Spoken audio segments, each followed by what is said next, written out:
आज की बात। स्वागत।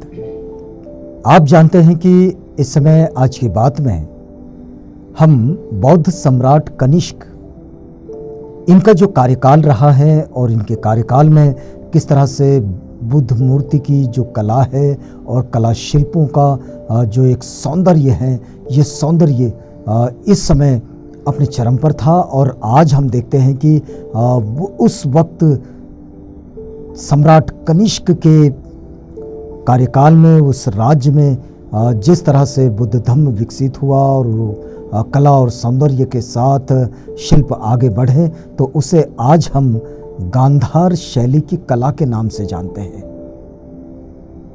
आइए आगे हम लोग बढ़ रहे हैं। पिछली कड़ी में हमने देखा कि नागार्जुन बौद्ध भिक्षु, जिनके विषय में बौद्ध साहित्य एक विशेष तौर पर जाना जाता है, तो नागार्जुन का समय भी सम्राट कनिष्क के वक्त ही रहा है और वो एक ही वक्त में रहे।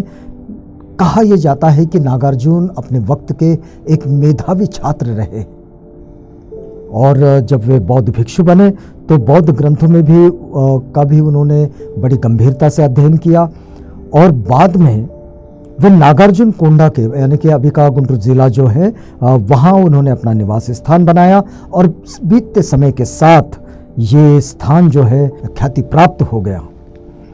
अब देखिए कि नागार्जुन वैदिक और रसायन शास्त्र के भी आचार्य माने जाते हैं। हमारे यहाँ जो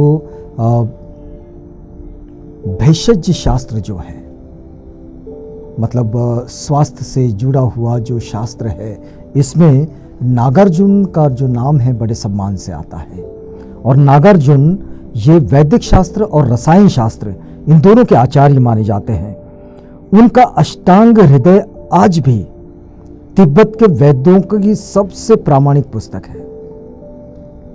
नागार्जुन ने जो अष्टांग हृदय ये जो पुस्तक लिखी है, ये तिब्बत में आज भी जो पारंपरिक चिकित्सा करने वाले जो वहाँ के वैद्य हैं, उनके लिए यह एक बड़ी प्रामाणिक पुस्तक है। महापंडित राहुल सांकृत्यायन का कथन है कि नागार्जुन के सिद्धाई तथा तंत्र मंत्र की बातें जो पीछे के बौद्ध साहित्य में मिलती हैं, हमारे दार्शनिक नागार्जुन से इसका कोई संबंध नहीं। ये जो तंत्र मंत्र वाली जो बातें मिलती हैं नागार्जुन के साथ जुड़ी हुई, इसका इस नागार्जुन से कोई ताल्लुक नहीं जो बौद्ध भिक्षु है, जो रसायन शास्त्र के आचार्य है और वे जो वैदिक शास्त्र पर उनका अपना एक विशेष रिसर्च है। तो राहुल सांकृत्यायन जी कहते हैं कि उस नागार्जुन से इस नागार्जुन का कोई मतलब नहीं है, जिस नागार्जुन को तंत्र मंत्रों के रूप में उस चरित्र के रूप में विकसित किया गया है साहित्य में। हो सकता है कि बहुत सारे साहित्य में जो बहुत सारे सांस्कृतिक किरदारों में कई तरह की मिलावटें हमें हमारे यहाँ देखने को मिलती हैं, तो शायद ये भी उसी का ही एक प्रकार होगा। लेकिन देखिए कि राहुल सांकृत्यायन लिखते हैं उनके मतानुसार कि नागार्जुन के ग्रंथ है माध्यमिक कारिका, युक्ति षष्ठिका, प्रमाण विश्वंसन, उपाय कौशल्य, विग्रहव्यावर्तनी और कश्मीर के कुंडल व विहार की 6 मास की संगीति के उपरांत, कश्मीर के कुंडल में विहार की जो 6 मास की संगीति हुई, उसके उपरांत मध्य एशिया और चीन में धम्मदूत भेजे गए थे। रोम के साथ मैत्री संबंध होने के कारण यह असंभव नहीं कि वहां भी धम्मदूत गए हो और स्थल मार्ग से भारतीय सीमा से रोमन सीमा केवल 600 मील की दूरी पर थी। यह बिल्कुल नजदीक पास का मामला है। और जिस प्रकार अशोक ने धर्मदूतों के संबंध में सविस्तर जानकारी प्राप्त है, वैसे कनिष्क के धर्मदूतों के बारे में प्राप्त नहीं है। अशोक ने ये धर्मदूतों को भेजा था, ये जानकारी तो मिलती है, लेकिन कनिष्क ने भी धर्मदूतों को पहुंचाए थे, ये जानकारी कम ही मिलती है। अधिकांश विद्वानों का वक्तव्य है कि अशोक ने दक्षिण के देशों में स्थविरवाद का प्रचार कराया था, किंतु महापंडित राहुल सांकृत्यायन का तर्क इसके बिल्कुल विपरीत है। अधिकांश विद्वान ये कहते हैं कि दक्षिणी देशों में स्थविरवाद का प्रचार ये अशोक ने करवाया था, लेकिन महापंडित राहुल सांकृत्यायन इसके लिए जो तर्क देते हैं वो बिल्कुल विपरीत है। उनका कहना है कि महायान सूत्र चाहे ईस्वी सन के आरंभ में बने हो, जबकि बंगाल की खाड़ी से अराल समुद्र तक शक राजा कनिष्क का राज्य था, किंतु कनिष्क तथा उसके समकालीन महाकवि अश्वघोष महायानी नहीं सर्वास्तिवादी थे। तो महायानी श्रद्धोत्पाद अश्वघोष की कृति नहीं है। जिस समय ईसा पूर्व प्रथम द्वितीय शताब्दी हुनों के प्रहार से बचने के लिए शक भारत की ओर भागे, उस समय हिमवंत पार कर कश्मीर गंधार में सर्वस्तिवाद संप्रदाय का प्रभुत्व था।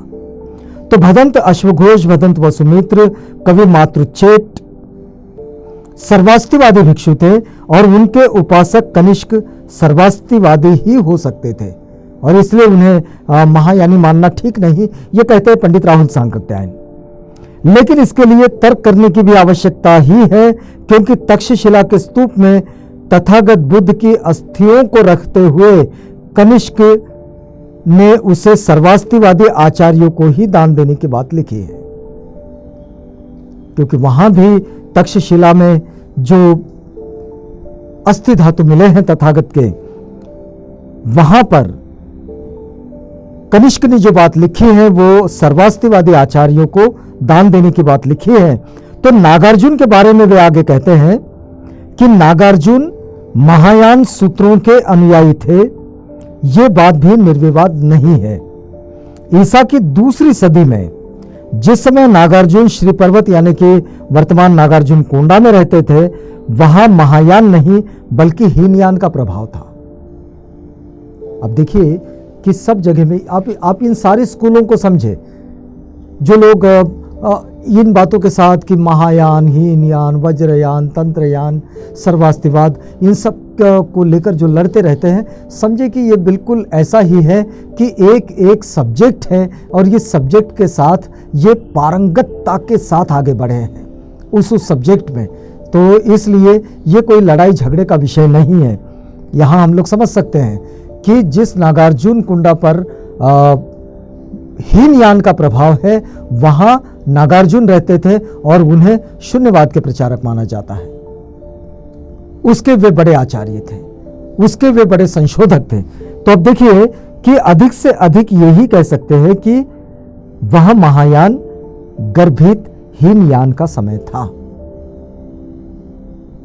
मतलब ऐसे हीनयान का समय था जब महायान का निर्माण हो रहा था। तो सर्वास्तिवादी का सिद्धांत वही है जिसे बुद्ध के दर्न में बतलाया गया है। बाह्य रूप, आंतरिक विज्ञान दोनों की प्रतीत्य समुत्पन्न सत्ता को स्वीकार करता है।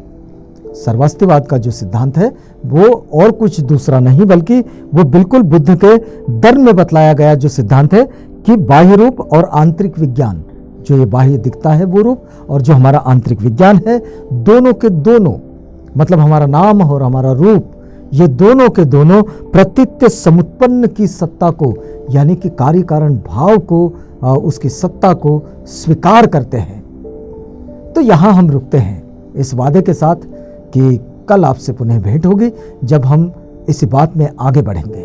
तो तब तक के लिए हमें इजाजत दीजिएगा।